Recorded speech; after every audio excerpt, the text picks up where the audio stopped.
Good evening, everyone. Thank you very much for that lovely introduction, Steve. Most of it's true. But to start, Chancellor, Vice-Chancellor, distinguished guests, ladies and gentlemen. Firstly, my deep thanks to the University of Auckland for presenting me with this most prestigious award. I accept it as an honour and a great privilege, so thank you. I was asked to reflect on my background regarding my association with the University of Auckland and to comment on some of the people that have positively affected my life to date. I've got to say, though, that my life at the University of Auckland was not a short one.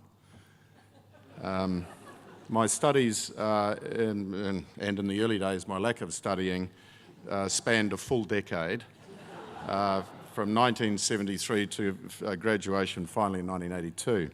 So some sort of explanation is probably required at this stage. And in order to explain, I need to talk about the first great influence in my life, my dear late mum. Mum was a huge influence in what makes me what I am today. She was a solo mum in the mid-60s in New Zealand, and we were basically brought up in state houses in Manarewa and Papakura. She struggled along in a social environment that was not helpful for her. We were extremely economically challenged, but we were brought up in a house full of unconditional love. Having said that, Mum always insisted that we worked hard and didn't use our challenging social circumstances as an excuse not to succeed.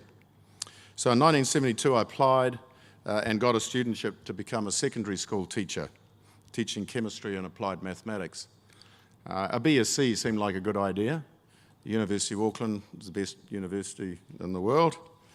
And after 1.5 years of an improved golf handicap and improved social activities, it became evident that the dream of becoming a teacher was not going to eventuate. Without a doubt, though, future New Zealand secondary students were saved. My career at F&P started 1 week later, and I was very fortunate from day one at F&P to have my boss's boss has been a guy called Paykel. Gary is the second influencer I want to acknowledge. As if it were not for him, I would not have gone back to the University of Auckland and start a 6-year-long part-time study program to complete my Bachelor of Commerce. I'll always be grateful for Gary's initial insistence that I complete my BCom and also for his next 36 years of advice, mentoring and friendship. His advice was quite clear. Without a degree, your chances of fulfilling your potential are slim. So I want to thank you, Gary, and the University of Auckland for your patience. My 36 years at Fisher & Paykel was an amazing experience, and the last 8 years were as CEO. It was a privilege to work for such an absolute iconic New Zealand company, and to take over from the leadership of the late Sir Will Fisher, the late Maurice Paykel, the late Sir Don Rowlands, and Gary Paykel was daunting but invigorating.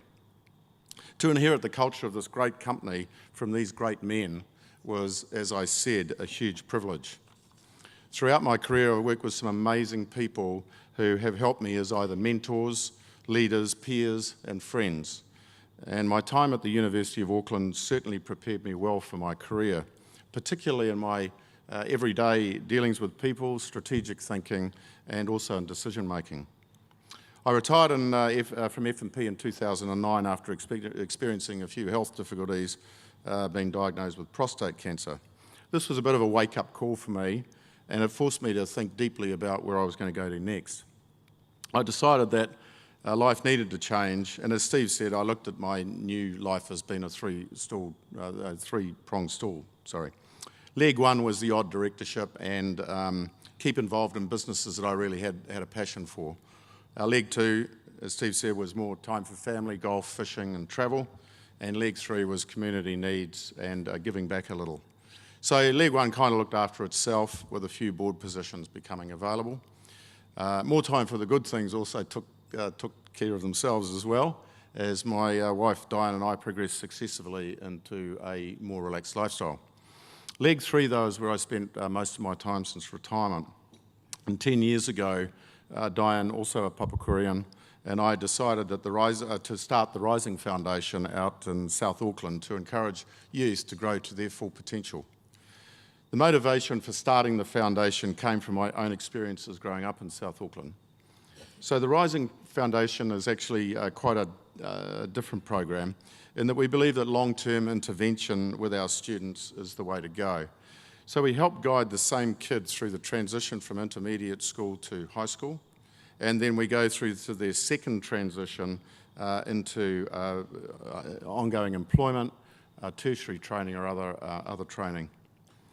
Each kid's journey with us can last from 5 to 7 years, and the transformations that we've witnessed over the last 10 years have just been incredibly rewarding.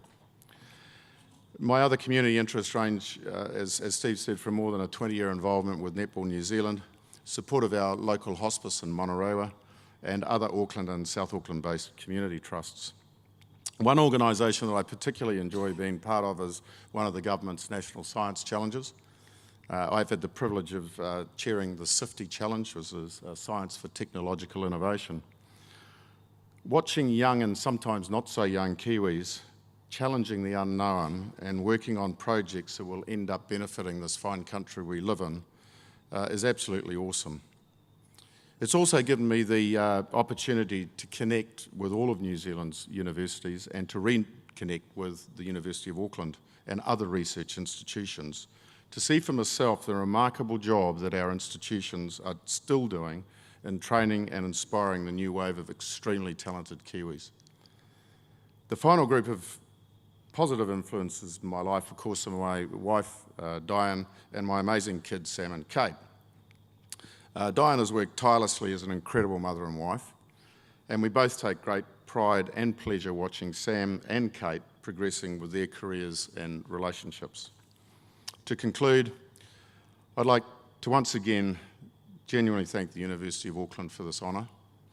I would also like to congratulate tonight's other recipients, and I thank you all for coming along tonight to help us all celebrate. Thank you.